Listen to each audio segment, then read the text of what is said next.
Keon. And this is Trust Your Doctor, that podcast where we remember everything, but we remember nothing.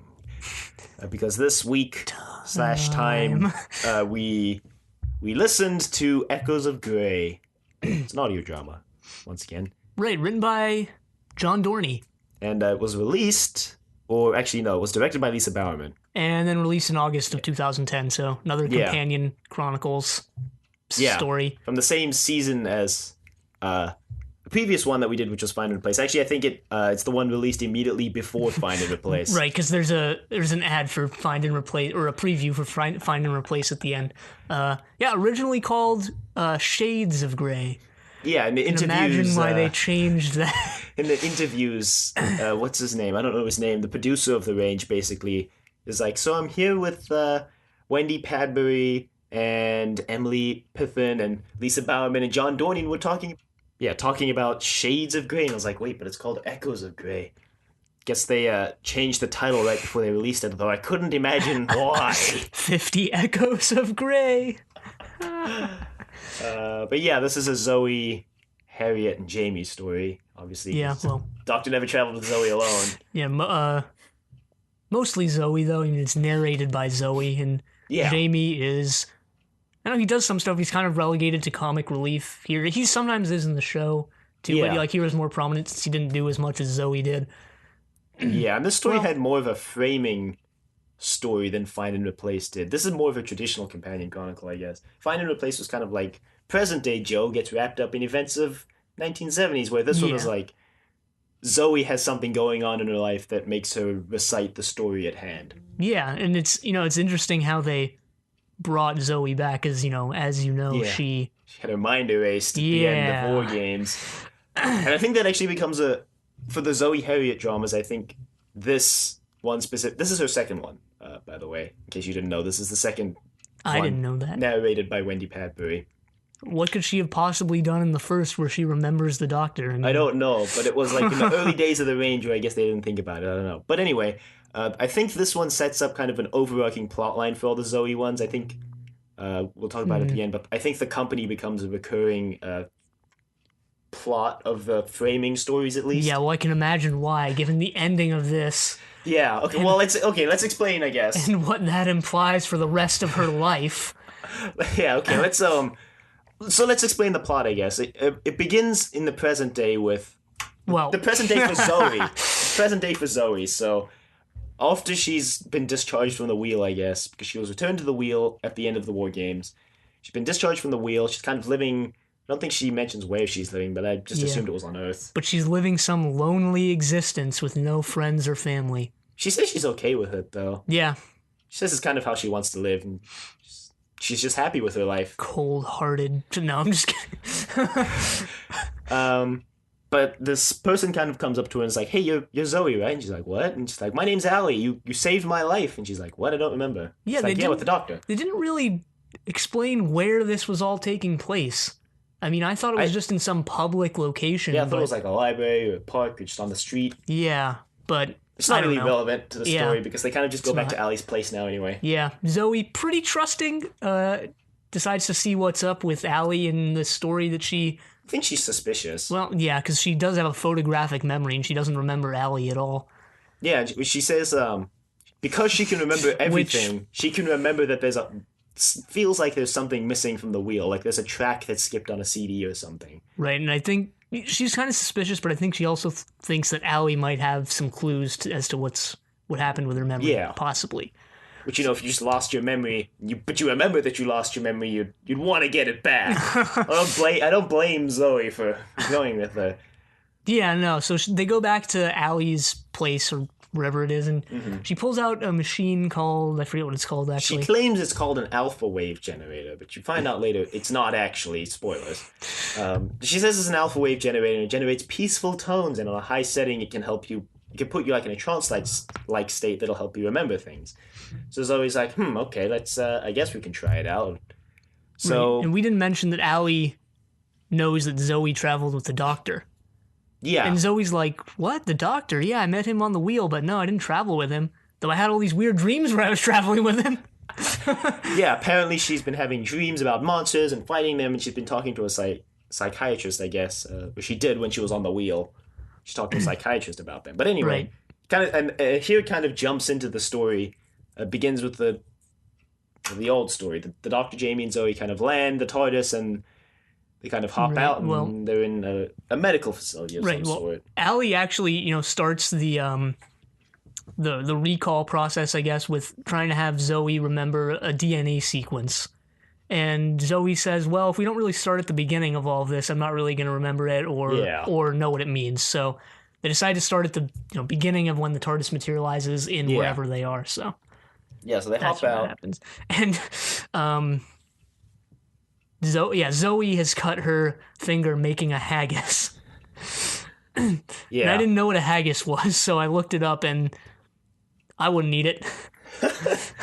You're not Scottish then, I guess. No, I'm not. Yeah, no, neither am I. But anyway, yes. Jamie's like, oh, you just don't know how to make haggis. She does a really interesting Jamie impersonation. Yeah, and then pretty interesting Second Doctor impersonation, too. They've got the essences of the characters there. I mean, obviously they don't sound like the characters at all. Yeah. Because it'd be difficult to do that, but, it feels like the characters. Yeah, I mean, having worked with them for a couple years, Yeah. I don't think Wendy Padbury is as good as imitating her crew as Joe was yeah. imitating her doctor. Yeah. Yeah, I could see that. But anyway. It's not really important, though. It's not at all, but she does it fairly well. Well enough that you could believe it. So she's talking about how the Doctor and Jamie and her were in this medical room with empty tables, and it looks like they all had fatal diseases and they'd apparently all been cured. And Zoe kind of... the Doctor's trying to open the door with a sonic screwdriver, which comes back for like the second time in the Second Doctor's era ever. Yeah. And she's like, what if this room is in quarantine? Like, and that's why all the beds are empty and the door's locked. And the Doctor's like, oh no. Come, we must run back to the TARDIS. And then the door opens, and on the other side is someone named Ashington, I think. Yeah. Something like that. Who... Andrew Ashington, I think. Right, and then Allie kind of interjects here. Yeah, she says, Zoe, oh yeah, he dies. And Zoe's like, he dies? Like, spoilers. Spoilers for my own life, but yeah, no, we find out that or I think Allie actually tells her here that he was a reporter trying to investigate what was going on at the facility that they were in, and meanwhile Zoe's like, yeah, what was going on at the facility? I don't even know. Yeah, and Allie's like, we'll get there, I guess. And Zoe's like, okay. So she continues remembering, and the Doctor and Zoe and Jamie are making a break for it. And yeah, because there's a beam crossing the door, like an alarm beam that Ashington accidentally trips. Right, yeah, so... Well, the sonic screwdriver falls out of the Doctor's hand and trips the beam. Yeah. I imagine that going on in slow motion as I was listening to this. No, but then it falls anyway. Yeah, so they all make a break for it, and Zoe kind of ducks into one of the random rooms as she sees some guards coming. Ashington goes who knows where. The Doctor and Jamie have been cut off from Zoe by this blast door that I guess descends between them. Yeah, so they're captured individually, and I guess I'll just take now to interject because I just thought of it, but I imagine Zoe in this wearing that glittery suit, because whenever I imagine Zoe, that's the only outfit I can remember her in. I was going to ask you because I'm pretty sure that's the one that... An image of that is the one they used on the cover for this story. Interesting. So yeah, anyway. Yeah, in that room she sees these strange beings, these yellow, sort of alien-looking creatures, I guess. Right, in vats, unmoving. She doesn't really know what they are, understandably. But she gets captured by the head of security, who I don't remember his name right now. Yeah, me neither. Shoot. Sheldon? Something with an S. It wasn't Sheldon. But I don't remember what it was. He's not that important, really. Stein? No, it was like something like Chardin or something like that. I don't know. Of course, it doesn't say it on the wiki page. Well, Thanks, Doctor Who. None of the audio dramas have extensive wiki pages. Maybe we should change that. I don't know. Be the architects of history. Yeah, so they captured Sarah, and obviously they've captured the Doctor and Jamie separately. Yeah. So they're interrogating Sarah, this... You mean Zoe. Wow. Yeah, Zoe. And they ask her, what's up? So she's like, well, worth a shot. So she tells them she's a time traveler. And they're like, yeah, sure you are. They've checked her Earth ID or whatever it is that they have in this era. And they've found that, it's obviously faked, since it's the same as some random lady who lives on the other side of the planet who is over 50. Yeah. Which, coincides with what the Doctor said, how they landed slightly after Zoe's time. Yeah. So anyway, the lead scientist kind of comes in. He's like, "Yo, what's good?" And then he mentions that there's some people who want to, find or see the prisoner that they have, Zoe. So head security guy is reluctant to give up his prisoner. But eventually does. Yeah, and it's revealed that the two people who want to see Zoe are the Doctor and Jamie, and Allie makes a snide comment like, don't know how they pulled that off. Well, second Doctor is usually pretty good at that. Yeah, he convinced them that he was... all the Doctors, actually. Yeah, he convinces them he was from the corporation. Funding the lab that they're in. Yeah. And that the Whittaker, they're in the Whittaker Institute. Right. In Central Australia, by the way. Yeah. Yeah, he pulls a Power of the Daleks and decides to impersonate an inspector with Jamie as his bodyguard and Zoe, I almost said Sarah again, as his secretary. His genius secretary. Yeah, he has to kind of cover that up later. It's like, we only take the best secretaries. Sally's like, oh, it was so nice to meet someone like me, like, genius, taken from a young age, like, we have totally things in common, Zoe. Right, because I guess Allie is there, witnessing all of the interrogations that are going on. Yeah. Along with the other characters who I can't remember the names of, even though I just listened to this 2 hours ago. Well, their names weren't really important because a lot of, they all kind of just die. Well, there's Chief of Police dude, or the security guy. Not Chief of Police, but... Yeah. And then there's the two scientists, and that's pretty much it. Yeah. It's like, and Allie, who's trying to insert herself into the past. Spoiler alert! And Ashington, or whatever his name was. It's pretty obvious what she's trying to do when she does the whole, we totally have things in common, like we were both young geniuses taken from our... I didn't see it coming. Really? Nope. Anyway. But yes, so they're hanging out, and they find Ashington, and... So they decide to put him up in rooms for the night. The Doctor, Jamie, and Zoe, because they're from the company that's funding the Whittaker Institute, apparently. And Ashington, because, he's just a prisoner. snuck in. Yeah, apparently he's a reporter that kind of finagled his way in. Snuck in with a crate. Smuggled his way in. Yeah, I thought Allie said he paid off someone to get in. And he wasn't really there on official business, but he was a reporter, so... Yeah, he was a reporter. So yeah, the Doctor and Jamie and Zoe kind of are suspicious as to what's going on, with the aliens they saw and the organic material they saw in a vat that we neglected to mention until now. We did. We did? Zoe saw them. Yeah, in the room. Yeah, we mentioned it. Okay, well, maybe we mentioned it. But yeah, they're pretty suspicious. Yeah, so they decide to go to... Zoe and Jamie decide to go talk to Ashington while the Doctor decides to go find... dead of night. The Doctor decides to go try and find the alien creatures to see what's going on. And as soon as basically Zoe and Jamie get to the room, they're like, hey, what's up, Ashington? He's like, hey, yeah, I can tell you all about the acromatics. And there's that word again. Yeah. Then they have to hide in the closet when someone knocks at the door, and it turns out to be this giant gray alien being thing. Yeah. Which just kills Ashington by sucking the life out of him. Yeah, pretty much. Jamie and Zoe hop into a closet, and part one... There's a funny line where Zoe's like... Jamie winced in pain as if I had put my knee somewhere he didn't want it. Yeah, and then part one ends with the creature that just killed Ashington heading towards the closet. Yeah, the way it kills Ashington is it envelops him as I love you. Yeah, pretty creepy. Yeah, it's one of the more terrifying stories of Doctor Who overall that I've seen.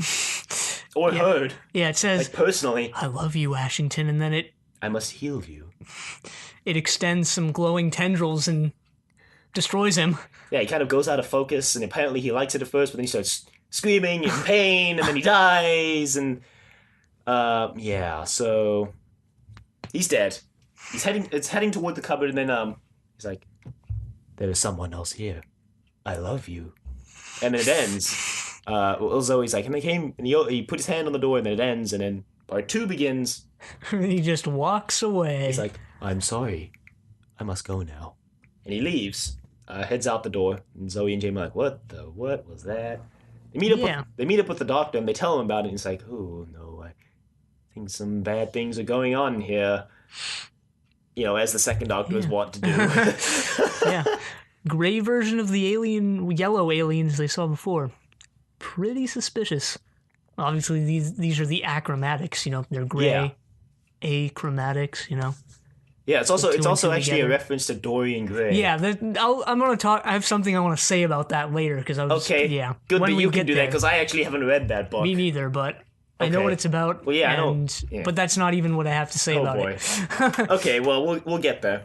I guess if you've read the book, the plot of this whole thing would seem really obvious, I suppose, because apparently achromatics is a reference to that book.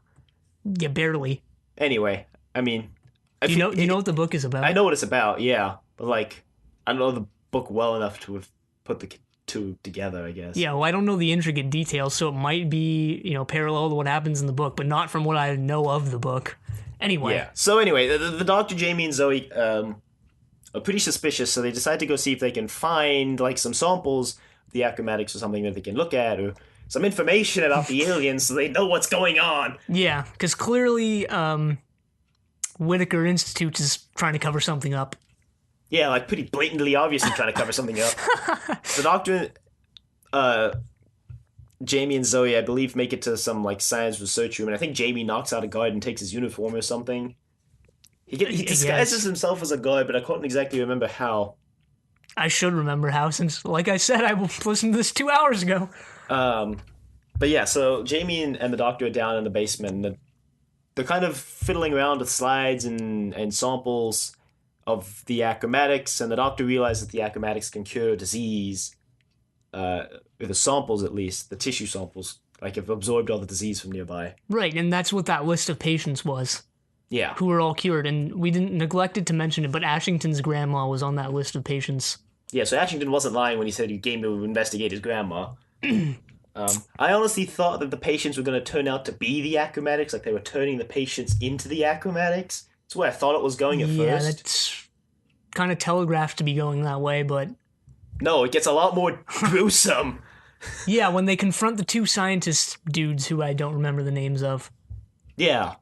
So they confront the scientists while they're talking, and then the doctor's like, oh yeah, where's Ashington? He's like, oh yeah, he's in his room. It's like, yes, I'd hoped you might say that.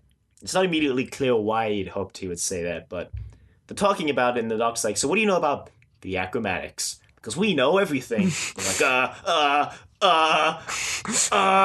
They're on to us! Run! No. More like they're on to us. Quick, make up some lies. They're like, oh yeah, the prototype's not ready yet. It's we're still developing it. It'll be ready soon. We promise. Don't withdraw our funding, please. Which isn't necessarily false, but there's more to the story here. There's more. Nope. So the doctor presses them for more information. They reveal that the achromatics basically are these beings that are designed to take diseases from people and take them on themselves. They're like DNA that was genetically engineered to take the disease from people. Right, and in their non-humanoid form, which I guess was what the organic material was, it didn't exactly work. I think they said it worked, but there was too much human error involved in using it because they wanted it to be human controlled, but humans would make errors like they didn't know which cells to take and which diseases to take. So they had to give it a living intelligence so that it would know which cells to take and who to cure. But apparently, the problem with the achromatics is that once they're out of sick patients, they start turning on the not sick patients, and they kill everyone they come into contact because after they remove all the diseases, they start taking out all the healthy cells. Yeah, which is why Ashington died, and which is why he was like, yeah, it feels pretty good at first, and then he was like, oh god, and then dies. Not really to that extreme, though, actually, but... Yeah. So, yeah, Zoe wonders what happens to the acromatics after they take on the diseases, and she's like, well, do they neutralize the diseases? And Catton, who's the scientist who's explaining all this to them. Burgess is also the other guy. We just looked it up, actually. Catton is like, well, no, actually, they just get the diseases. And die. And Zoe's obviously outraged because they're just killing off these creatures. Like, can't just kill these creatures off. And Catton's like, but they're programmed to. They're designed to love the people that they cure. That's why they always go like, I love you.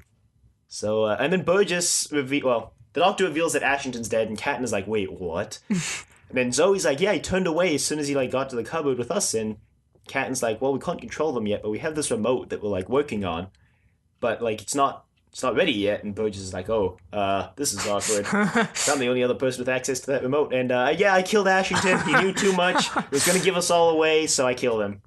And Catton's like, what have you done? You've ruined us all. It's like, I'm gonna go tell. I can't let you just kill off people coming to our premises. I have to go report this. Burgess is like, what's 4 more bodies? 5 more bodies. Specifically 5 more, because there's a security guard, doctor, Zoe, Jamie, and Catton. Keep that in mind. He specifically says 5 more bodies, because Zoe brings that up later.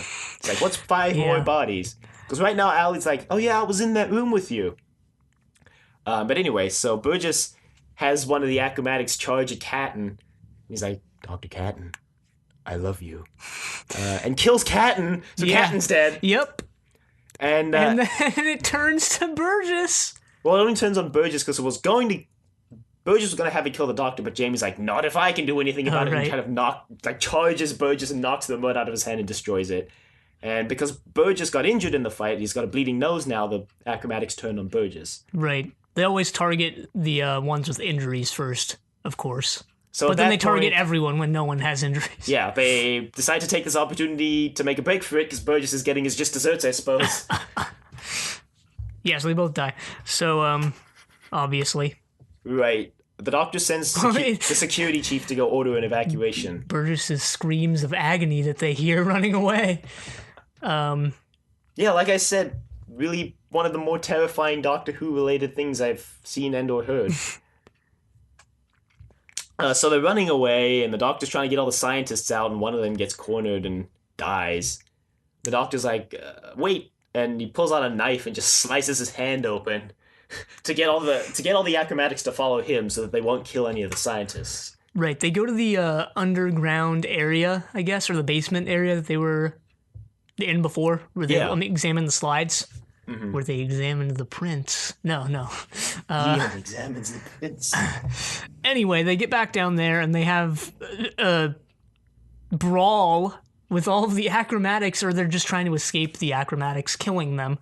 Yeah, so they're climbing up on things. The doctor accidentally healed his hand by waving over one of their samples. Right. He's like, oh no, now they're going to chase all of us. So they're kind of torn between the 3 of them, and they're climbing on cabinets and stuff, and the doctor's looking for something, and eventually he finds it. It's like, aha! Kind of shoves it into a syringe and just injects it into his arm. Yep, and he starts writhing on the ground in pain. Yeah, and then he just jumps into the middle of the acromatics, like, come at me, boys! So one acromatic heals the doctor, and then I guess before it can kill him, another acromatic starts trying to heal that acromatic.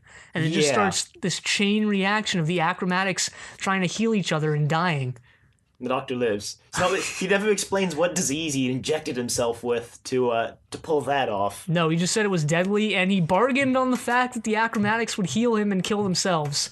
Yeah, I think he bargained on the fact that disease would be potent enough to kill the acromatics, all of them, through the whole chain of healing. Yeah. I mean, he really risky. I mean, it was risky, but he also mentions he really had no other ideas, so... Well, I mean, it's either try it and die, or don't try it and die, so... Yeah, between the two, may as well try. And it works, they live, so... And they head on out, they kind of say their goodbyes. The facility gets shut down, and the doctor, Jamie, and Zoe head off. And you think the story ends there, but then it cuts back to quote-unquote present day. Zoe is technically the future for us, but and she's talking with Allie, and Allie's trying to get her to remember this DNA sequence that she saw on the screen, and Zoe's like, wait a minute, Dr. Burgess said 5 more bodies. And you said you were in that room, but that makes 6 other bodies, because you, Doctor, Jamie, Zoe, Security Chief, and Catton. You weren't really there, were you? She also mentions that she doesn't remember Allie being there at all, even though she remembers the entire story now. Yeah. She has a photographic memory, so that's kind of sketch. Yeah. And also, throughout the entire story, Allie is interjected with excuses as to why she wasn't there when she should be like, yeah, I was waiting on the stairwell. Yeah, that's it. Also, the shelf that Zoe was like, there's something on that shelf. I can't remember now. It's like, don't worry about it, just move on. And then later Zoe's like, this isn't an alpha wave generator, is it? This is one of those things on the shelf you didn't want me to remember. And Allie's like, And Zoe's like, what is it? And she's like, it's, before we did the acromatics, they had a thing that would, like, repair you. It was like a box. Yeah, it's this. And she's like, what have you been doing? She's like, it's been repairing your memory while you've been reciting it back. And she's like, oh, boy.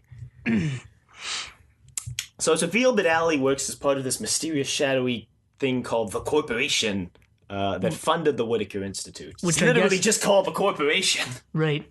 They should have had it... They should have named it Meow. Yeah, no, apparently this is what they thought the Doctor was from, I guess. Yeah. Which makes sense. But yeah, Allie is revealed...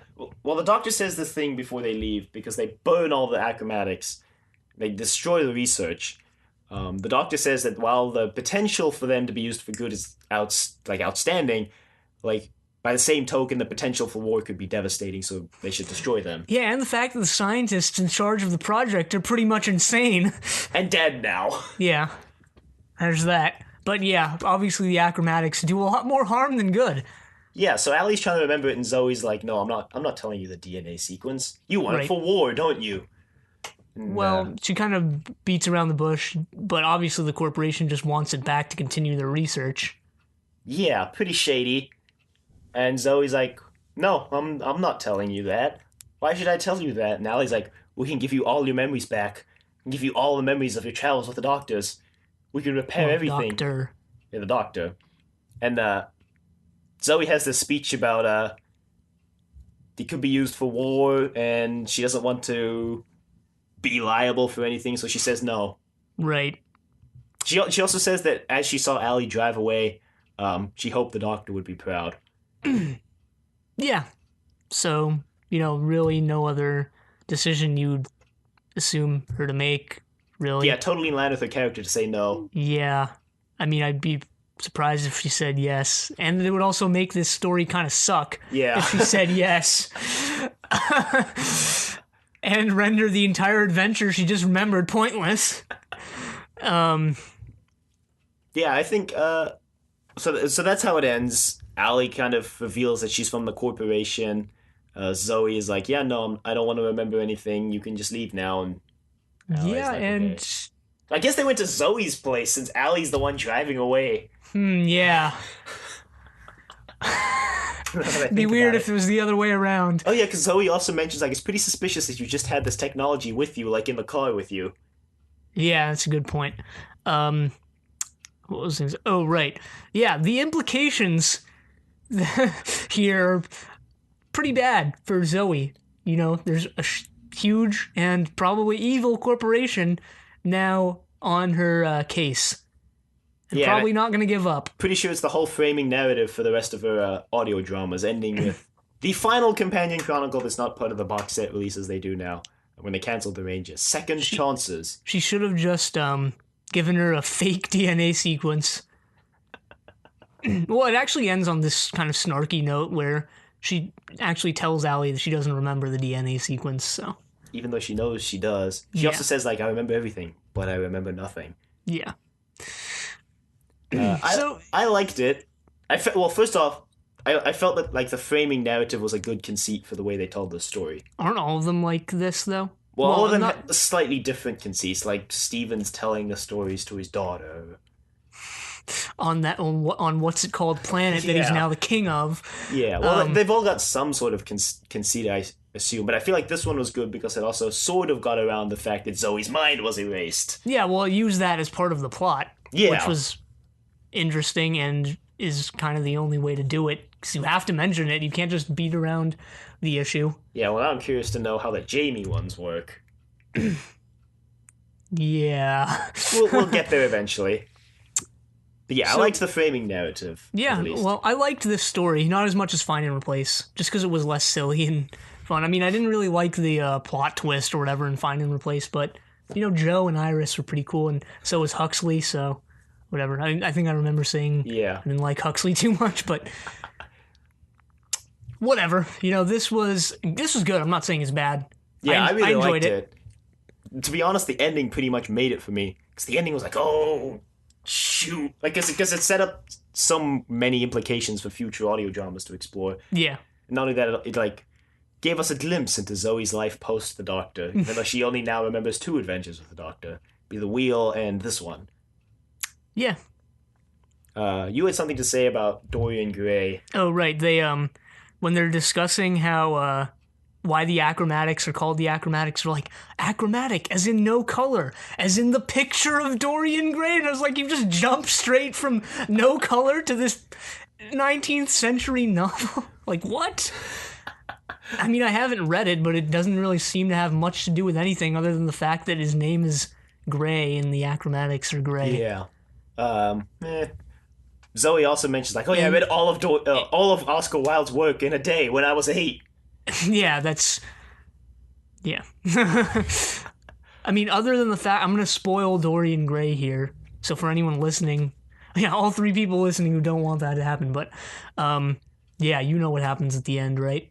Yeah. Okay, yeah. So other than the fact that the achromatics kill themselves and that Dorian Gray kills himself, maybe that's what they were trying to tie it into. I don't know. I thought it was just a weird jump to make. Excuse me, sorry. Yeah, I guess.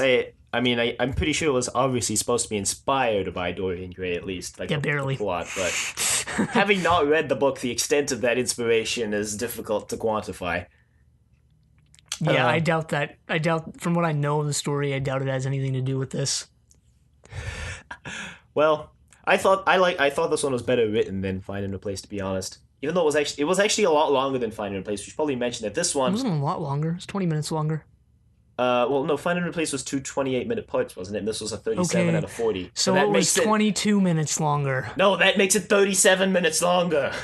What do you mean? Because Find and Replace was 2 28-minute parts, say, right? And this was 2 40-minute parts. Yeah, those are like 20 minutes per part. That's like 40 minutes longer overall. That makes it like twice the length, almost. No, each one is 24 minutes longer, because each one is 12... Each part is like 12 minutes longer. The first part is 9 one is like minutes. 22 minutes longer, because it's 40 compared to like 28. That's 22 minutes already. No, it's only 12. 28 to 40 is 12. Okay, so 12. And the first one is 9 minutes longer, so it's only like 21 minutes. Still, that's total, a lot. Not that's per like part. Compared to the classic serials, that's like a 3-part serial compared to a 2-part serial. I guess, but I don't know. It didn't seem that much longer to me. Maybe because more happened in this. Well, yeah, it was like an actual plot. Anyway. Yeah. What did we learn today? Apparently, I don't know how to do math. It's really hot in here. It's affecting my brain waves. Maybe we need an alpha wave generator. Anyway. Yeah, I think we're out of things to say about Email this. us at thedoctor@decorative.com. Questions, comments, concerns, angry rants, love letters. Generic whatever about audio dramas. Whenever this is being released. Most likely when we're on brief hiatus. Due to holiday. Because we need a holiday. Check us out on iTunes at Trust Your Doctor. Check us out on YouTube at Trust Your Doctor. Like us on iTunes, leave a rating. If you like the show, tell your friends about the show. Just have them listen to just this episode, and then they can be like, Dylan doesn't know how to do math.